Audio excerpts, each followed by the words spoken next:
রবীন্দ্র তো অনেক কিছু দুর্নীতি করেছে এমনকি গ্রামাঞ্চলে জমি থেকে বালিঘাট থেকে তোলাবাজি, তারপরে মানুষকে মারধর করা, মানে বীরভূমের একাধিক তৃণমূল নেতার সম্পত্তি বৃদ্ধি নিয়ে দীর্ঘদিন ধরেই নানা প্রশ্ন উঠছে রাজনৈতিক ও সাধারণ মহলে।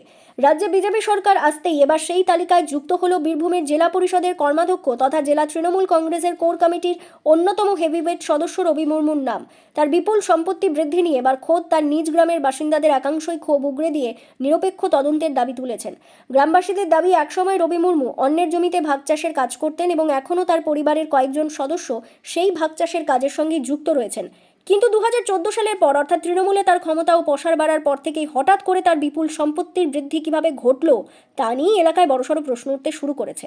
চিনতাম ও বাবার সঙ্গে বর্গা জমি চাষ করতো।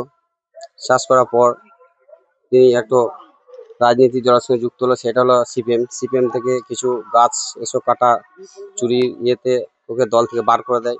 তারপরে সে আবার নতুন করে তৃণমূলে জয়েন করলো। জয়েন করার পর সে দুলাল রায়ের মারফতে একটা জায়গা নেয়। স্থানীয়দের অভিযোগ, শান্তিনিকেতনের সীমান্তপল্লীতে বর্তমান বাজার মূল্য অনুযায়ী প্রায় 1,40,00,000 থেকে 1,50,00,000 টাকার একটি বিলাসবহুল বাড়ির মালিক তিনি। এর পাশাপাশি বোলপুর শহরের বিভিন্ন গুরুত্বপূর্ণ প্রধান রাস্তার ধারে একাধিক মূল্যবান জমি কেনার অভিযোগও উঠছে তার বিরুদ্ধে। গ্রামবাসীদের বক্তব্য, ইলামবাজারের জঙ্গলমহল সংলগ্ন বনশুলি এলাকায় রবি মুর্মুর আদি বাড়ি রয়েছে, যেখানে এখনও তার দাদা ও বৌদি অত্যন্ত সাধারণ অবস্থায় বসবাস করেন। বাড়ির একটি অংশ এখনও কাঁচা ও ভগ্নপ্রায় অবস্থায় রয়েছে এবং পরিবারের সদস্যরা এখনও অন্যের জমিতে ভাগ চাষ করেই জীবিকা নির্বাহ করেন। অথচ সেই পরিবারেরই ছেলে রবি মুর্মু এখন গ্রামে আসেন 25 থেকে 30 লক্ষ টাকার বিলাসবহুল দামি গাড়িতে চেপে। এছাড়াও বনভিলা, শ্রীচন্দ্রপুর সহ একাধিক গ্রামে রাস্তার ধারে কোথাও 5 বিঘা, কোথাও 3 বিঘা, কোথাও 4 বিঘা করে জমি এবং একাধিক রিসোর্টে তার বেনামি মালিকানা রয়েছে বলে অভিযোগ তুলেছেন গ্রামবাসীরা। তাদের দাবি, অধিকাংশ সম্পত্তি কৌশলে অন্যের নামে রাখা হয়েছে, কারণ আদিবাসীদের নামে না জমি ভবিষ্যতে বিক্রি করতে আইনি সমস্যা হতে পারে। সেই কারণেই পরিচিতদের নামে বিপুল সম্পত্তি বেনামে নথিভুক্ত করা হয়েছে। একসময়ের একজন সাধারণ ভাগচাষী কিভাবে মাত্র কয়েক বছরে কয়েক কোটি টাকার সম্পত্তির মালিক হয়ে উঠলেন তা নিয়ে ইডি বা সিবিআইয়ের মতো কেন্দ্রীয় সংস্থাকে দিয়ে নিরপেক্ষ তদন্ত করানোর দাবি তুলছেন এলাকার বাসিন্দাদের একাংশ। শুধু জমি বা বাড়ি নয়, বীরভূমের একাধিক বেআইনি বালিঘাটের সিন্ডিকেটের সঙ্গেও রবি মুর্মুর সরাসরি যোগ ছিল বলে অভিযোগ করছেন স্থানীয়রা। ওই চুরি করে বালি জ্বালাইছিল, আমার বাবা ভালো করে বলতে গেছিল যে উম, চুরি করছিল, ওই লেগে ভালো করে বলতে গেছিল, মেরেছে ওই লেগে।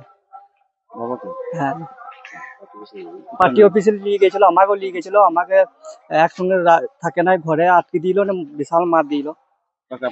হ্যাঁ, আমাকেও বলেছিল, আমি বলেছিলাম যে কোর্টে কেস করবো না, আমি সাইড হয়ে পালিয়ে আসলাম। বুকে পায়ে করে বুকে চেপে মেরেছিল। ঠেঙা ছিল চারটা ঠেঙা ভেঙে গেছিল। হ্যাঁ, এখন প্রতিবাদ করতে চাইছি, শাস্তি চাইছি, যারা যারা মেরেছে, 4 জন ছিল। এই ঘটনাকে কেন্দ্র করে নির্বাচন পরবর্তী বীরভূমের রাজনৈতিক পারদ এক ধাক্কায় অনেকটাই চড়ে গিয়েছে।